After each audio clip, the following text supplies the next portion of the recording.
توی این صورت سوال از ما میخواد که مشخصاً وای مومانت اینرسی حول محور وای رو برای این سطح مقطع پیدا کنید. خب یک المان در نظر میگیریم.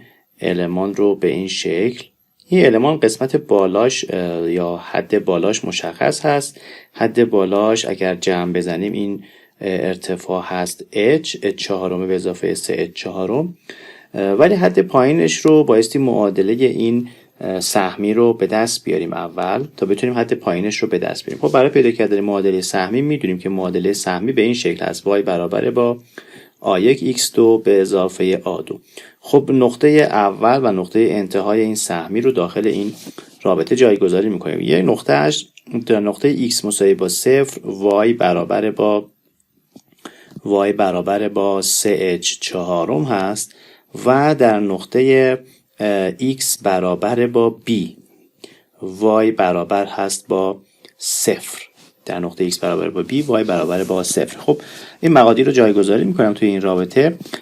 نقطه اول رو که جایگذاری بکنیم، اگر x رو 0 بذاریم y مقدارش میشود 3h چهارم برابر با a2. پس مقدار a2 به دست اومد. خب نقطه دوم رو جایگذاری میکنم. اگر y 0 باشه میشه a1 b2 به اضافه a2 رو هم مقدارش رو داریم 3h چهارم. پس میتونیم مقدار a1 رو از این رابطه به دست بریم. مقدار a1 میشه منهای 3 چهارم h تقسیم بر b2. این هم مقدار a1. پس معادله ما به این شکل میشه منهای 3 چهارم h به b2 x2 به اضافه با 3h چهارم a1 x2 به اضافه a2. این معادله ما.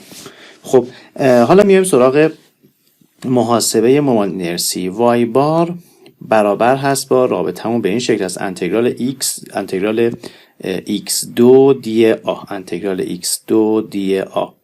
خب پس می نویسم انتگرال x2 به جای دی a میذارم قسمت بالایی این المان ما یعنی h منهای قسمت پایینی المانمون. قسمت پایینی المان معادله منحنی رو دارم، پس منهای با این ترم y. خب منها در منها میشه مثبت 3 چهارم hb x2 hb2 اینجا 2 هم داره، این عدد ضریب 2 داشت، hb2 x2 منهای با 3 چهارم h منهای 3 چهارم h ضرب در دی x یعنی y بالا منهای y پایین ضرب در عرض المان که هست دی x. این انتگرال بایستی از 0 تا b گرفته بشه، از 0 تا b. خب بریم انتگرال رو بگیریم. y بار می شود x2 رو ضرب میکنم توی این پرانتز و یک مرتبه ازش انتگرال میگیرم، میشه x2h. انتگرالش میشه x3h سوم x2 ضرب در 3 چهارم h به b2 میشه. پس به اضافه 3 چهارم h به b2 رو می نویسم. x4 انتگرالش میشه x5 پنجم منهای 3 چهارم h ضرب در x2 انتگرالش میشه x3 سوم. این بایستی از 0 تا b انتگرالش گرفته بشه. خب پس y بار برابر خواهد بود با y بار ننویسیم، بنویسیم i حول y. اینجاها بایستی بنویسیم i حول y برابر خواهد بود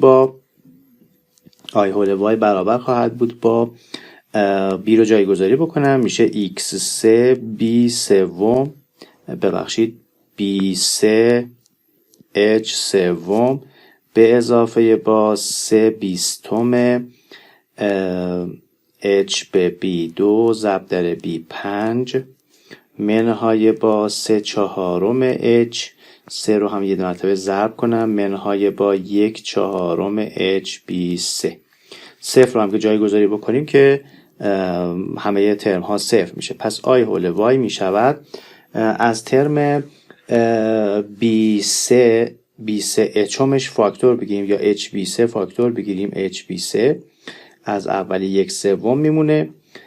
این هم b5 و b2 تبدیل میشه به b3 توی صورت. پس به اضافه با 3 بیستم منهای با 1 چهارم.